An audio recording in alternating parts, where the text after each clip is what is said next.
Thank you for joining us today for our 15-minute education series. Today, we are going to walk through how to catch unbilled work. So, if you've attended a webinar before, you may recognize Chase Holman, our solutions engineer. Chase, could you give the audience a brief introduction before I jump into some housekeeping items? Sure thing. Yeah, thanks for being here, everyone. My name is Chase, solution engineer. So, sort of a fancy title for saying I just help customers like you understand our products and services. Currently living in Utah and happy to present this information to you guys today. Thanks, Chase. So, just to give everyone an idea of where to find the Q&A and resources, on the right side of your screen, you'll have a few buttons to click Q&A, ask questions, answer polls, view resources. So definitely check those out. Throughout the presentation, you are able to submit your questions into that Q&A section, and we'll have time probably for a few questions at the end. And if we don't get to your question, we'll make sure to reach out to you after the fact over email. And so before we really kick it off, I would like to start with a poll today, just so we know who's on with us and we can tailor the content. So this should pop up on the middle of your screen and asking how you would describe your practice right now. Would you say you're just getting started in that building process? Are you stable in maintaining? Are you growing steadily, or are you growing fast and hiring? So we'll give you a second to answer that poll that is on your screen. Wow, I see a lot of people just getting started. That's a really exciting time. Congratulations on that. And a lot of people growing fast as well. Also, a very exciting time. So we'll definitely help you catch unbilled work, whether you're getting started or again you're going so fast. You want to make sure you're not missing anything. So it's fantastic. Well, keep on answering that poll if you haven't, but I will pass it over to Chase to start going over how to catch unbilled work. Awesome. Thanks, London. And appreciate you guys responding to the poll. Like London said, whether you are just getting started or things are ramping quickly or kind of somewhere in between, hopefully things like looking for unbilled charges will help you prevent revenue from slipping through the cracks and make sure that you support your practice moving forward. So before we talk, like actually jump in and show you what it looks like and how you can find unbilled charges, just wanted to quickly kind of talk through what that even means. Like, what are we talking about? Because it can be a little bit confusing. Like you're using a practice management system, you have this EHR, everything's supposed to be magic, right? Well, with any piece of technology, there's always room for errors still. And so you have to make sure all the processes are being followed in order for claims to go out and for things like unbilled charges not to show up in your system. And so just like driving a car, you have to kind of understand the rules of the road. When you use a practice management system or an EHR, you have to understand what could be the things that would prevent claims from going out or charges from going out. And then you have to go look for those and make sure it's not happening. So things like unsigned notes, improper setup, delayed documentation, all those sorts of things can create unbilled charges and can sort of linger behind the scene. And so you need to do some detective work to go find them. So that's what we're going to show as we jump into the system. So I'm in my TheraNest account now, and this is my demo environment. So anything you see on the screen here is not going to be PHI. You might see some things that look a little bit unusual. That's just because we use this for testing and demos. So don't be concerned about anything you see here. But now that we're logged in, where you want to go to, where you would think you would want to go, I guess rather, would be billing, right? To look for unbilled charges because I'm looking for something related to billing. And that's a good initial place to look for claims that have been moved over here but haven't yet gone in the system. And so you might come to this claims tab and see, okay, well, I've got charges awaiting submission here. So these are my unbilled charges. That is some of your unbilled charges. And so it's important to look at your awaiting submission tab in TheraNest to make sure you don't have charges hanging out here for too long and you get those submitted. But what if they never made it here? And that's what we're going to talk about today is how do you find those charges that never made it to this awaiting submission tab and they're sort of hiding out in the system somewhere and something's preventing them from going out. So where I'd like you to go instead is actually to our report section. and then open up the detailed attendance report. You do have an older version, legacy version here. I prefer the newer version. It's going to give you more information and will be more helpful for this exercise. So in the detailed attendance report, this is going to give me a variety of fields here, and you can, like other reports inside of TheraNest, customize the grid to sort of make this your own view. When we're looking for unbilled charges, there's a few things we want to make sure we capture. So you want to make sure you have the client, either their ID or name. It's helpful to have the primary payer, just so you know, maybe you have a payer that you don't bill the charges through TheraNest, and so maybe they're supposed to be here. It can be helpful to include that field. Appointment date and time is always helpful. Service type, definitely the staff member. And then 100% you want to have the appointment status, the note signature status, and the is billed status. And so once you have all those boxes checked, then you can run that report. I like to include archived information here as well, because you never know, maybe you archived a client, but the charge didn't go out. So I like to include everything I can in one view.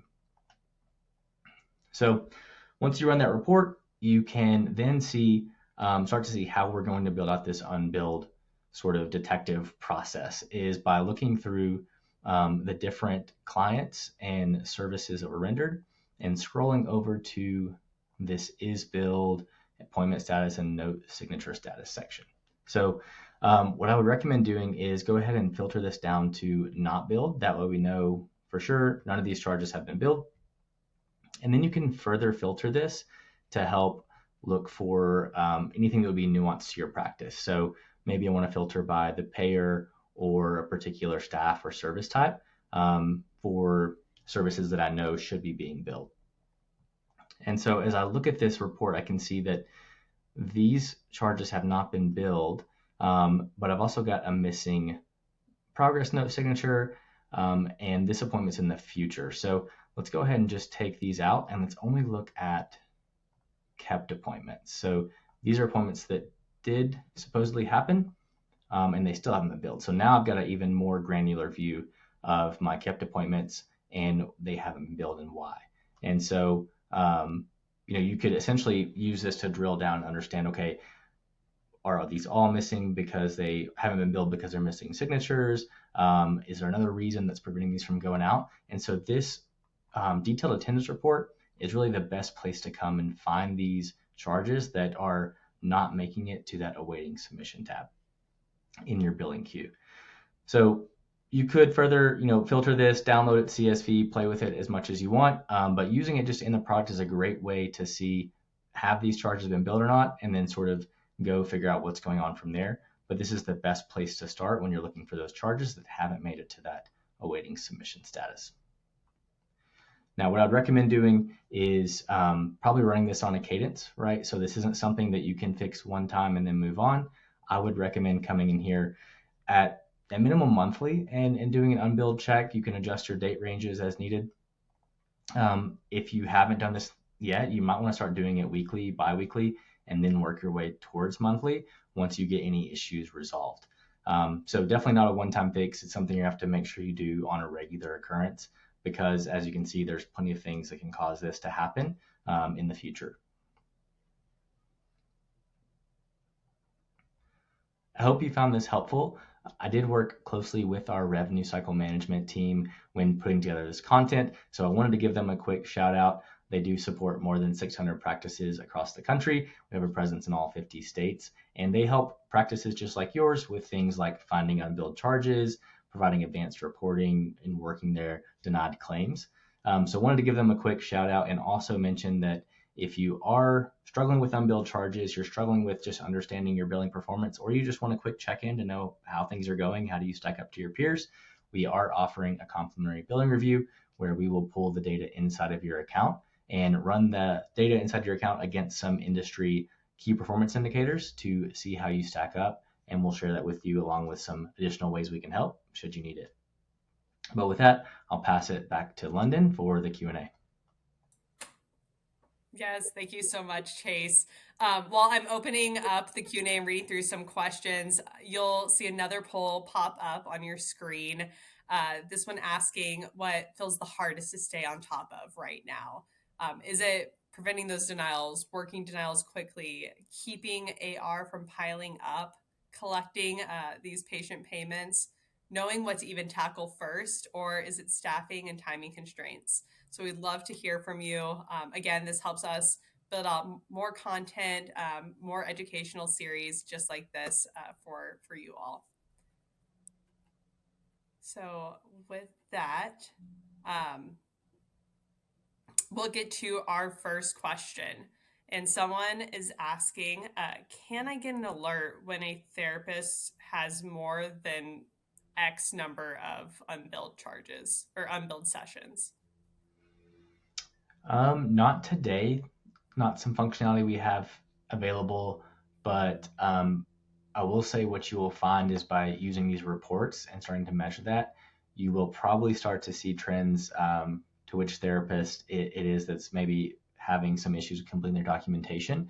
Hopefully, that therapist is not you, the practice owner. But that's kind of the best ways to use those reports and check them on a cadence and look for those trends.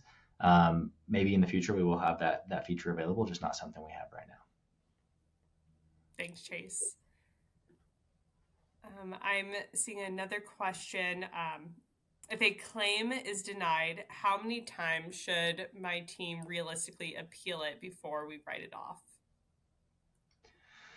That's a great question. I think if you're really talking about a formal appeal, one or two times is sort of generally recommended. But if you just, I don't want to make sure it's not being confused with just resubmitting a claim, right? And so if you're having to resubmit claims a lot without knowing why you're correcting it or what's missing, that can be kind of an alert on the payer side. So you want to make sure, number one, resubmit your claims with the appropriate information that's correct for the denial. And then if you do have to file that formal appeal, that's a little bit different process.